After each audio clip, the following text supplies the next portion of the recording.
ولا الضالين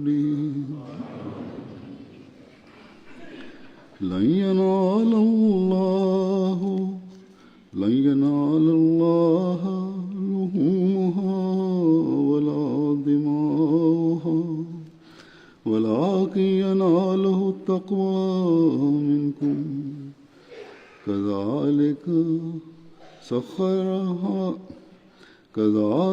سخرها لكم لتكبروا الله على ما هداكم وبشر المحسنين.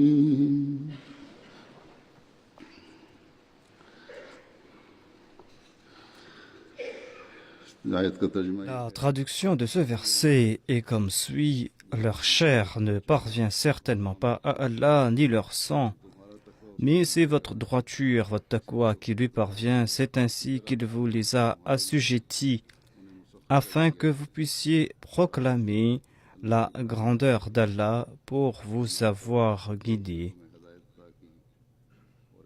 et annonce la bonne nouvelle à ceux qui font le bien.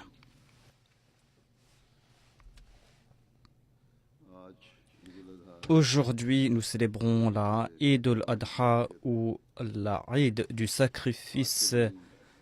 Aujourd'hui, dans le monde musulman, on est en train de sacrifier d'innombrables animaux.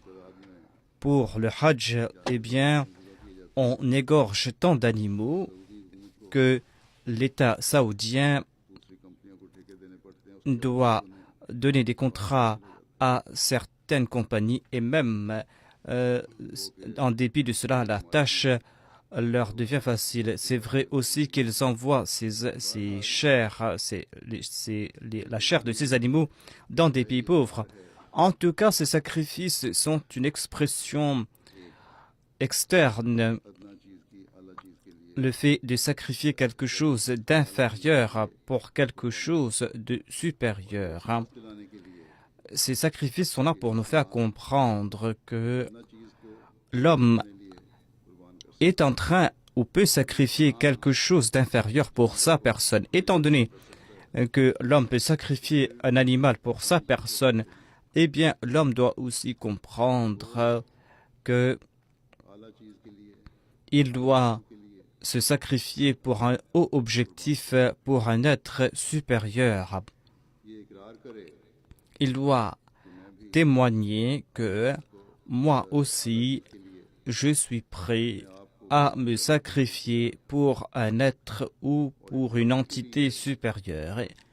Et pour le croyant, l'entité supérieure pour laquelle il doit être toujours prêt à se sacrifier est la personne de Dieu. Il doit être toujours prêt à consentir à tout sacrifice pour mettre en pratique les préceptes de Dieu. Il doit être prêt à consentir à tout sacrifice dans son engagement à préférer la foi à ce bas monde. Il doit être prêt à sacrifier sa vie, ses biens, son honneur, de gaieté de cœur pour la cause de la foi. Voilà l'essence de la taqwa, voilà l'objectif de la Eid al-Adha. Le Eid al-Adha vient tous les ans nous faire rappeler cet objectif, à savoir que nous ne devons pas oublier ce sacrifice. Lors de l'Eid al-Adha, eh bien, nous ne nous réjouissons pas pour la seule raison que nous allons manger de la chair aujourd'hui et que nous allons aussi célébrer la Eid avec nos proches.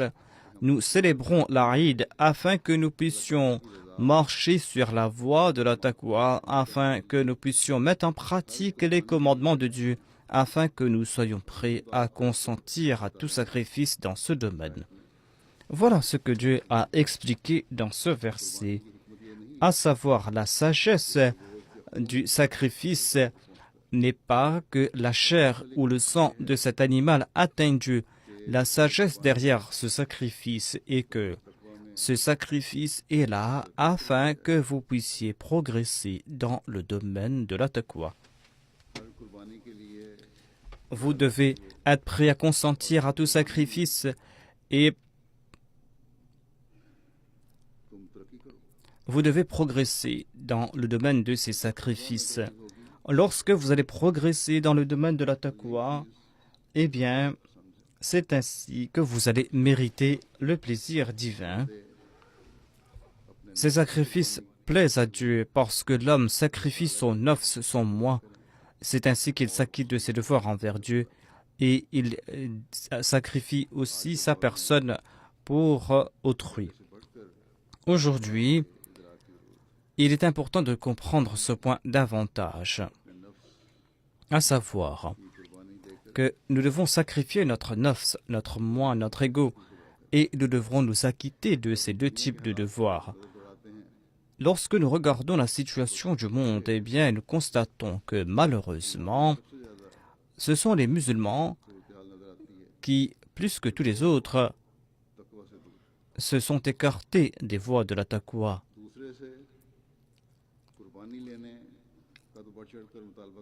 Ils demandent aux autres de consentir à des sacrifices, ces musulmans. Mais ces musulmans ne sont pas prêts à s'examiner, ils ne sont pas prêts à regarder leur conduite, ils ne sont pas prêts à réfléchir sur leurs conditions. Certains commettent de tels actes de barbarie qui nous dressent les cheveux sur la tête. Quelques jours auparavant, au Yémen, il y a eu ces enfants qui ont été tués. On a lancé une bombe sur un bus d'écoliers et plusieurs dizaines d'écoliers ont été tués. Ce sont des musulmans qui sont en train de verser le sang des musulmans sans aucune crainte. Tout cela est en raison du manque de taqwa. Les gens accomplissent le hajj. Ils disent que voilà, nous allons suivre les commandements de Dieu. Ils disent labbaik Allahumma labbaik. Ils annoncent cela, ils répètent cela.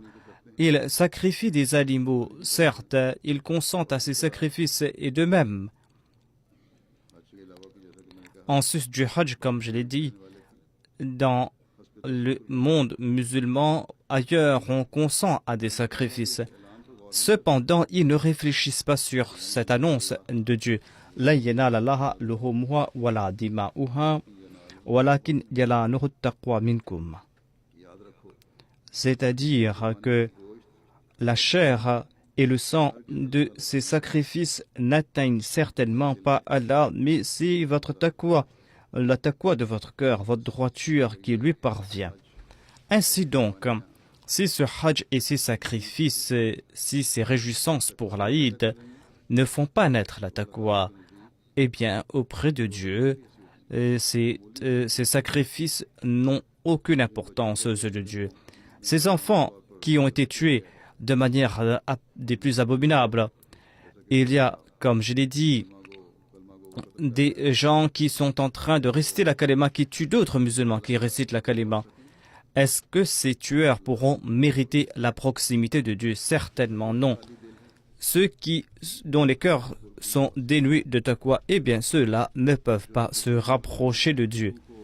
Et quant à ceux qui comprennent le sens de ces sacrifices, l'esprit de ces sacrifices, ceux qui consentent à ces sacrifices en ayant en tête les commandements de Dieu et ceux qui s'acquittent de leurs devoirs envers autrui et qui mettent en pratique les commandements de Dieu, qui respectent toutes les exigences de ces commandements, eh bien ceux-là seront récipiendaires de grandes bénédictions divines. Aujourd'hui, nous les Ahmadis, nous sommes chanceux. Nous sommes chanceux car en ayant accepté le Messie premier l'Islam, nous sommes protégés de ce chaos, nous sommes protégés de cette déchéance de ce monde qui est empêtré dans ces atrocités et cette déchéance. Nous nous sommes séparés de ce monde, nous ne sommes pas de ce monde. Dans les pays musulmans et dans les pays non musulmans, nous constatons que nous voyons donc que le monde musulman et le monde non musulman est victime de ces troubles. La raison est qu'ils n'ont pas accepté celui qui a été suscité par Dieu. Les désirs matériels ont eu le dessus Et ces gens ont oublié l'objectif même de leur vie, se sont écartés des voies de la taqwa. Ainsi donc, nous, les Ahmadis, nous avons une grande responsabilité dans ce contexte, car d'une part, nous devons marcher sur les voies de la taqwa. Nous allons devoir faire en sorte que nos descendants aussi marchent sur la voie de la taqwa et nous devons prier en ce sens, nous devons nous évertuer en ce sens. Et d'autre part, nous devons aussi tenter de protéger le monde de la colère de Dieu. Cette tâche n'est pas une tâche des plus faciles. C'est une tâche qui va exiger des sacrifices permanents et des efforts permanents. Et tout comme l'a déclaré le Messie premier l'Islam, tout comme il nous l'a indiqué, eh bien, nous devons toujours avoir en tête sa direction, la direction qu'il nous a donnée. Il nous incombe à tout instant d'accomplir notre analyse de conduite. Quelles sont les attentes du Messie premier l'Islam à ce propos? Nous devons avoir cela en tête. Et nous devons répéter cela à maintes reprises. Nous devons aussi nous rappeler de cela à maintes reprises. C'est ainsi que nous allons plaire à Dieu, nous allons marcher sur la voie de la taqwa. Sinon, en dépit d'avoir accepté le Messie premier l'Islam et d'en avoir fait l'annonce, eh bien, si nous ne respectons pas ces exigences, nous serons de ceux qui se contentent des sacrifices externes. Le Messie premier l'Islam souhaitait que nous acquérions la taqwa. Il souhaitait que nous marchions sur cette voie. Il déclare à ce propos, et je vais citer quelques écrits du Messie premier l'Islam à ce sujet, il déclare que la pureté des cœurs exige le vrai sacrifice. Voilà le vrai sacrifice. Sacrifier la chair et le sang n'est pas sacrifice. Là où les gens sont en train de sacrifier des animaux, eh bien les gens spéciaux, quant à eux, sacrifient leur cœur. Ces gens-là immolent leur cœur. Mais Allah n'a pas mis fin à ces sacrifices externes. Donc l'on comprend que ces sacrifices externes ont une relation avec la condition humaine. Ainsi, le vrai sacrifice signifie immoler son cœur, signifie tuer son nafs, son âme, son ego. Sacrifier son cœur, immoler son cœur. Quel est le sens de cette phrase? Cela signifie mettre de côté ses désirs pour la cause de Dieu. Cela signifie égorger son nafs. Cela signifie progresser vers les sommités de la foi, de l'iman. Le Messie premier l'Islam déclare: sachez que la racine de toute pureté, c'est la foi en Dieu. Toute vertu, toute pureté réside dans la foi en Dieu. Autant sa foi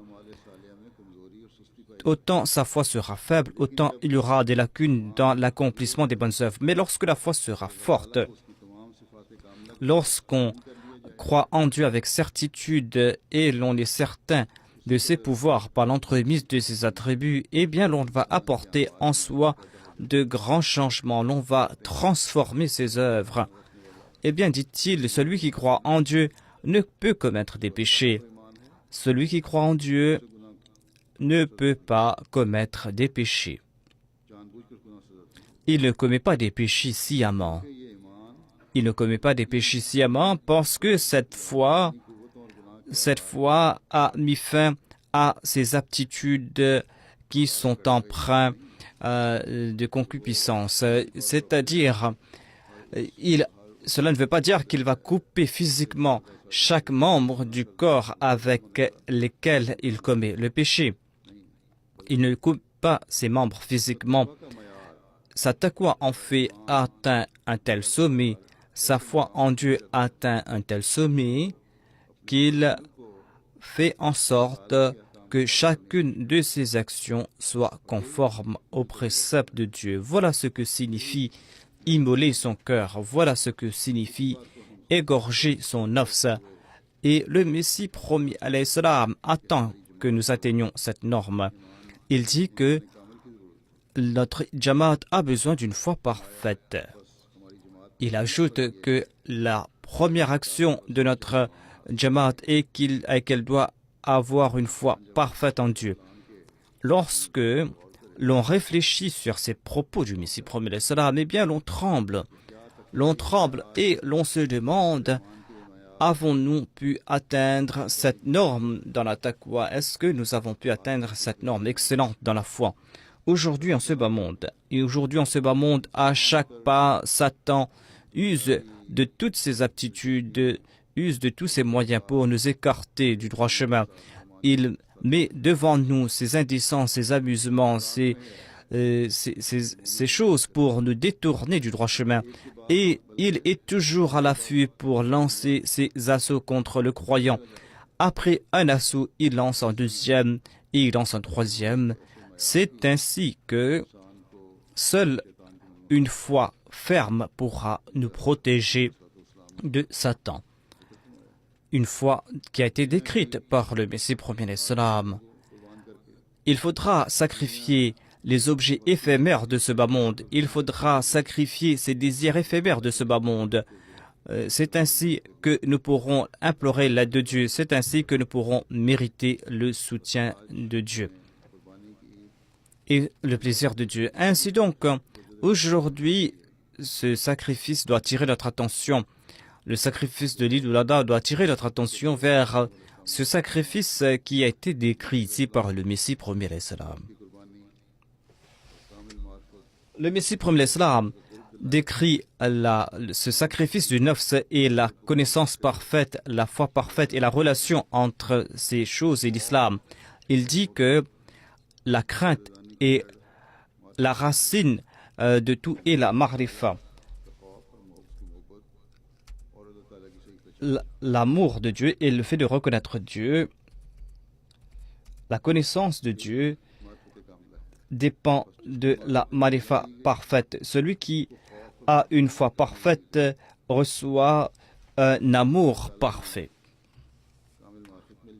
Celui qui reçoit la ma'rifa parfaite, cette connaissance de la personne de Dieu, eh bien celui-là, il atteint les sommités de la crainte et de l'amour, où l'on peut dire qu'il atteint les sommités de la taqwa, il gravit dans l'échelle de la taqwa. Et celui qui reçoit un amour et une crainte parfaite, eh bien, il est à l'abri de tout péché, des péchés que l'on commet effrontément. Des fois, en raison de ses fautes, de ses erreurs, de son ignorance, ou dans certaines situations, l'on commet des péchés, mais lorsque l'on atteint ce stade, eh bien, l'on ne commet pas ces péchés effrontément, c'est-à-dire le fait de commettre ces péchés sans s'en soucier. Lorsque l'on atteint le stade de l'amour parfait et le stade de la crainte parfaite, eh bien, l'on ne commet pas ces péchés sciemment, l'on ne commet pas ces péchés effrontément. Ainsi dit-il. Pour cela, nous n'avons pas besoin du sang de quelqu'un, nous n'avons pas besoin de la croix de quelqu'un, nous n'avons pas besoin de l'expiation de quelqu'un. Nous avons besoin d'un seul sacrifice, c'est le sacrifice du nafs. Et notre nature en ressent le besoin. Le nom islam est synonyme de ce sacrifice. Ainsi, islam est synonyme du sacrifice du nafs, d'être à l'abri du péché, de progresser dans la taqwa. L'islam signifie s'immoler de plein gré devant le seuil de Dieu, c'est-à-dire de placer son cou de plein gré devant la personne de Dieu. Voilà donc le résumé de la charia, l'essence même de la charia. Voilà l'islam.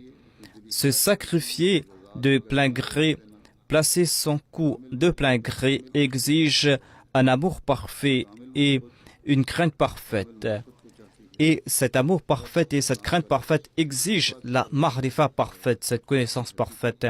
Ainsi, l'islam signifie que on a besoin de cette crainte et de cet amour parfait et on n'a pas besoin d'autre chose. Ceci a été indiqué dans le Saint-Coran en disant La yanala Allaha luhumuha wala dima'uha walakin yalanuhu taqwa minkum.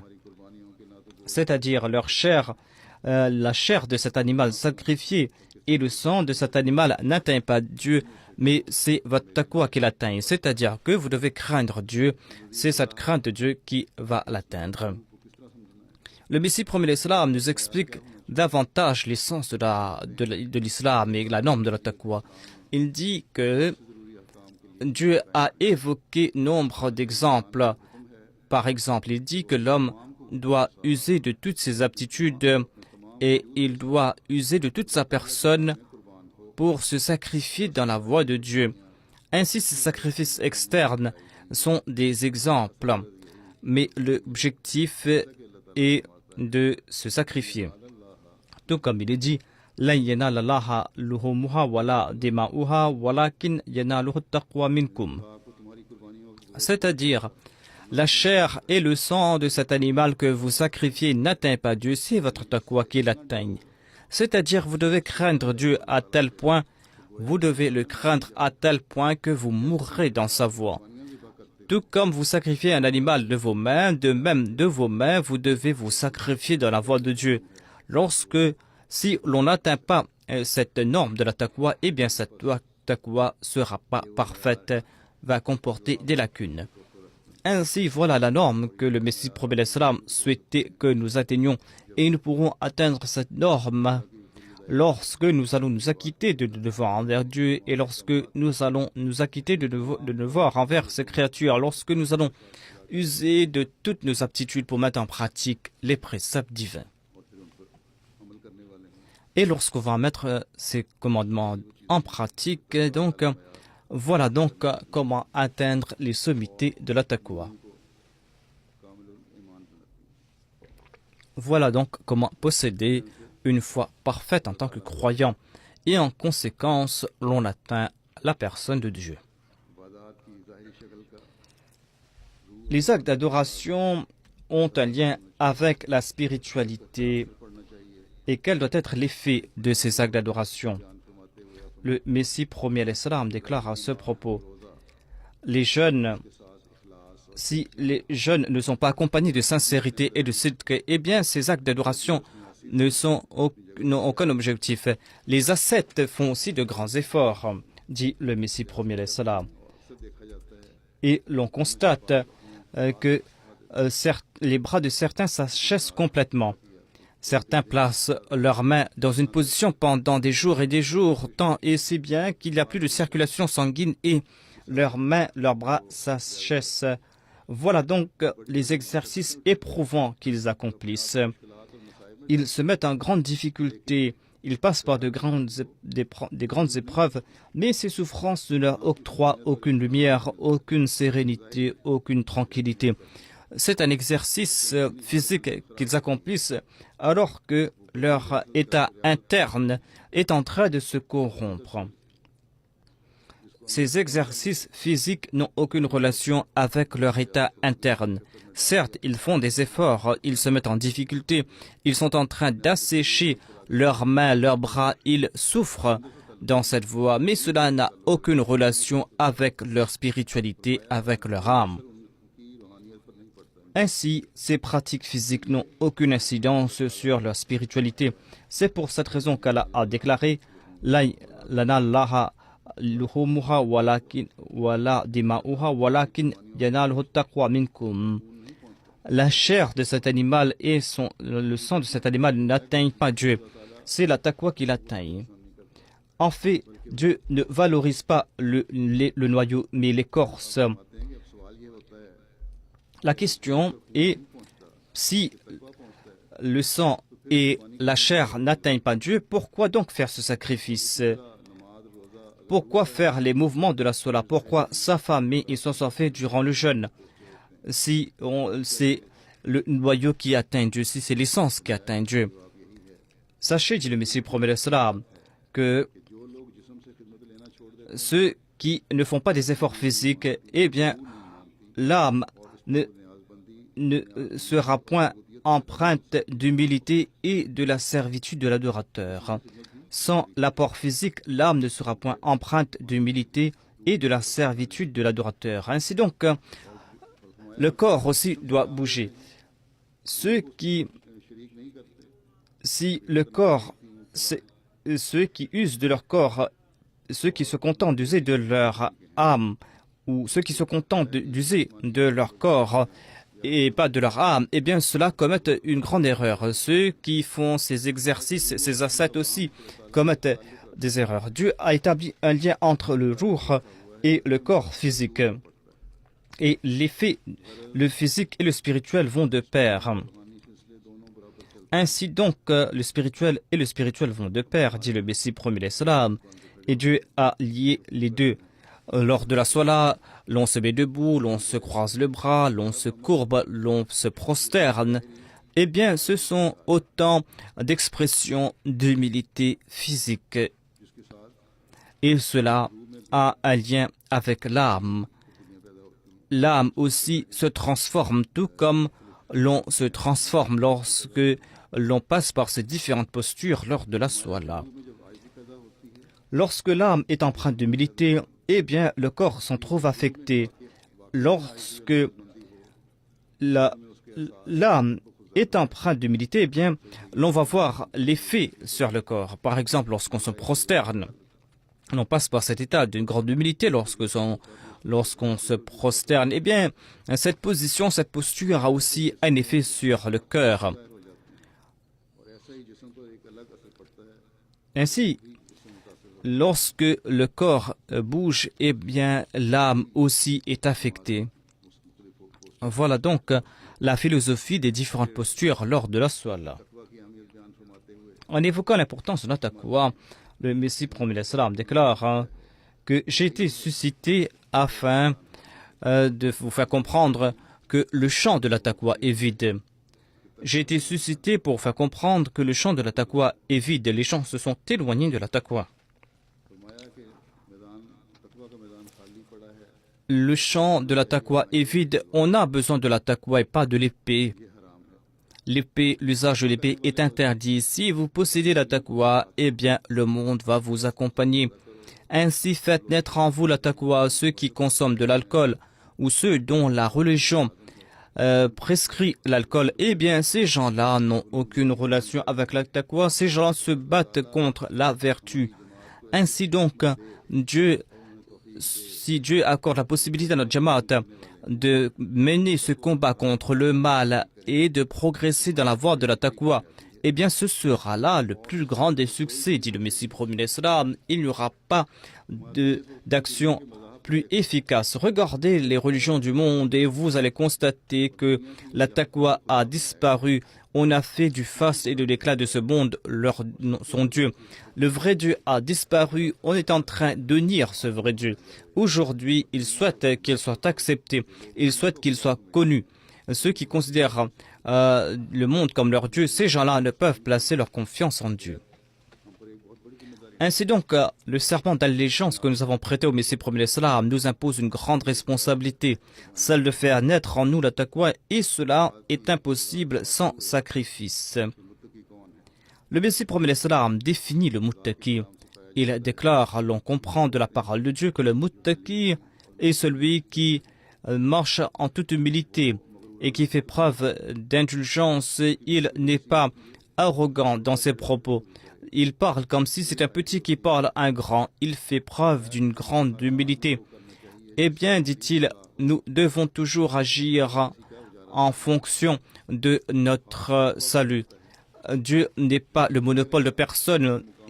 Celui qui marchera sur la voie de la taqwa atteindra les sommités de sa voie.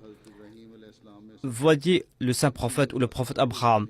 Ils n'ont pas reçu cet honneur en héritage. Certes, nous croyons que le père du saint prophète Mohammed lui, Abdullah, n'était pas un polythéiste. Cependant, il n'a pas reçu la naboua en héritage de son père. Ce n'est pas son père qui lui a légué la naboua. En dépit du fait que son père n'était pas un polythéiste, ce n'est pas en raison de cela qu'il a reçu cette faveur que la naboua. Eh bien, c'était en raison de cette sincérité, de cette nature vraie que possédait le Messie premier l'Islam. C'est en raison de ces qualités qu'il a reçu cette grâce divine. Le prophète Abraham, qui était le père de tous les prophètes, c'est grâce à sa véridicité et de sa taqwa qu'il était prêt à sacrifier son fils. Il s'est mis dans le feu. Eh bien, notre maître le saint prophète Mohammed sallallahu alayhi wa sallam voyait sa pureté, la pureté de son cœur. Il a mené un combat contre tout mal. Il a enduré souffrance et avanie. Mais il ne s'en est pas soucié. C'est cette même sincérité, cette même sidq en raison desquelles Dieu lui a accordé cette grâce. C'est pour cette raison qu'Allah déclare Inna Allah wa malaikatuhu yusalluna ala nabi ya ayyuhalladhina amanu sallu alayhi wa sallimu taslima. C'est-à-dire, Allah et tous ses anges envoient des salutations sur le prophète. Eh bien, ô vous qui croyez, envoyez des salutations sur lui. Grâce à ce verset, l'on comprend que le saint prophète Mohammed lui accomplissait des actions pour lesquelles Dieu n'a pas choisi de terme pour définir ces actions, pour faire les éloges de ces actions. Certes, les mots étaient là, mais il n'y avait pas de mots pour décrire ces actions et il n'y a pas pareil verset qui a été utilisé pour d'autres prophètes. C'est-à-dire que ces actions du saint prophète, paix soit lui, étaient si parfaites, étaient si excellentes qu'on ne pouvait pas fixer de limite. Aucun être humain ordinaire ne pourra comprendre la norme de ces actions. C'est pour cette raison que ce verset a été utilisé uniquement pour le saint prophète. Il possédait cette sincérité, ses actions plaisaient tant à Dieu que Dieu a donné cet ordre qu'à l'avenir, en reconnaissance à l'égard du saint prophète, il faudra envoyer les salutations sur lui. Examinons ses œuvres et nous constaterons que ses œuvres sont incomparables. Regardez l'époque de Jésus. Regardez la norme de sa sincérité. Est-ce qu'elle avait un effet sur ses disciples? On sait à quel point il est difficile de corriger un fiefé pécheur. Il est très difficile de débarrasser quelqu'un des habitudes qui sont ancrées dans sa personne. Cependant, notre maître, notre prophète bien-aimé, le saint prophète Mohammed sallallahu alayhi wa sallam, eh bien, il a corrigé, il a réformé des milliers de personnes qui commettaient les exactions les plus terribles, qui commettaient des actions des plus infâmes. Et certains étaient des adorateurs du feu, certains étaient... Quelle était la péninsule arabique? La péninsule arabique était un melting pot de toutes ces croyances des plus déplorables, mais le saint prophète les a transformés complètement. Et c'est cela l'exemple que nous a présenté le Messie premier salam. Il déclare que nous devons suivre cet exemple. Il nous recommande de faire preuve d'humilité dans notre vie, de purifier notre nafs. Il dit que nous devons mener une vie d'humilité, nous devons purifier nos œuvres, nous devons accomplir nos actions uniquement pour la cause de Dieu. Et nous devons faire naître en nous la vraie taqwa. Il déclare que il est très important pour les ahl taqwa, les personnes pieuses, de passer leur vie dans l'humilité et la soumission. Ceci est une branche de la taqwa. Que signifie la taqwa? Ici, la ghurba ne signifie pas la pauvreté. Ici, cela signifie que même si l'on est riche, l'on doit se faire humble. L'on doit se soucier de la situation des démunis. L'on doit faire naître en soi l'humilité. Ceci est une branche de la taqwa, dit le Messie promet salam, par laquelle nous pouvons nous débarrasser de la colère injustifiée. Le dernier stade qui s'avère être le plus crucial pour les gens pieux et honnêtes est d'éviter la taqwa. L'arrogance et la vanité proviennent de la taqwa et inversement, la colère est quelquefois une conséquence de l'arrogance et de la vanité. La colère fait naître l'arrogance, car la colère est engendrée lorsque l'homme donne préséance à son nafs sur celui d'autrui. Il dit: je ne désire point que les membres de ma jamaat se considèrent les uns comme inférieurs ou supérieurs, ou qu'ils soient hautains ou méprisants envers autrui. je ne souhaite pas que les uns et les autres se méprisent au sein de la Jamaat. Dieu sait qui est grand ou qui est petit. Pareille pensée sente le dédain. Et j'ai peur que ce mépris, à l'instar d'une graine, ne pousse et n'engendre la destruction de son auteur. Si quelqu'un ressent ce mépris, eh bien ce mépris va fleurir comme une graine. Et c'est ainsi que cela va grandir en son cœur et cela va engendrer sa destruction. C'est-à-dire qu'il va s'écarter de la taqwa, il va s'éloigner de Dieu et ce sera la cause de sa destruction. Certains traitent avec grande courtoisie les grands de ce monde. Mais grand est celui qui écoute en toute humilité les paroles de l'humble et qui accorde l'importance à ses propos et qui ne blesse pas ses sentiments. Dieu affirme à ce sujet, voilà tanabazu bil alqab wala tanabazu bil alqab bi'sa ismul fusuq ba'da l'iman. وَمَنْ لَمْ يَتُبْ فَأُولَٰئِكَ هُمُ الظَّالِمُونَ. C'est-à-dire, ne vous diffamez pas les uns les autres et ne vous donnez pas des sobriquets entre vous par sarcasme. Et celui qui ne se repentira pas, eh bien celui-là sera de parmi les injustes.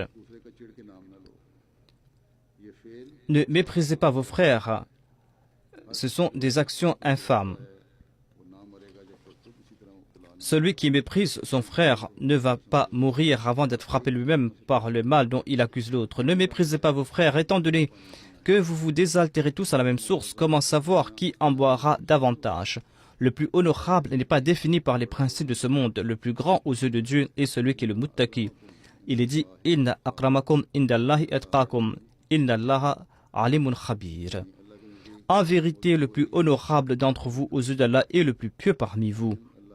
Assurément, Allah est omniscient et très conscient. Ainsi, l'on ne peut pas tromper Dieu.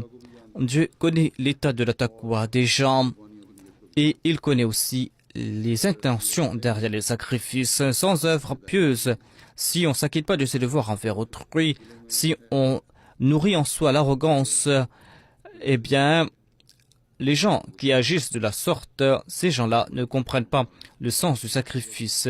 C'est là une situation des plus terrifiantes et nous devons constamment accomplir notre analyse de conscience. Le Messie promet l'Islam déclare notre Jamaat a besoin de taqwa. Ma Jamaat a besoin d'une taqwa spéciale, en particulier parce que ma Jamaat a établi un lien avec une personne et lui a prêté allégeance, une personne qui s'est dit être un envoyé de Dieu, afin que ceux qui nourrissent de l'hostilité ou de la rancune, ceux qui se sont tournés vers ce bas monde, afin qu'ils se libèrent de ces maux entièrement. Ainsi donc, si on va faire naître en soi la vraie taqwa, l'on pourra se débarrasser de ces maux.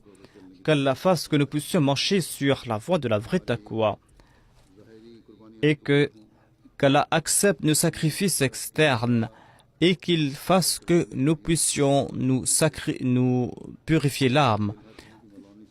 Qu'Allah nous débarrasse les cœurs de toute impureté, que nous puissions nous acquitter de nos devoirs envers Dieu et envers ses créatures et que nous puissions aussi respecter les exigences du serment d'allégeance que nous avons prêté au Messie promis l'Islam et qu'Allah nous protège de toute difficulté et de toute calamité et qu'il soit content de nous. C'est le plaisir de Dieu qui va nous faire connaître les vraies réjouissances de l'Aïd. Qu'Allah fasse que nous puissions atteindre ce stade.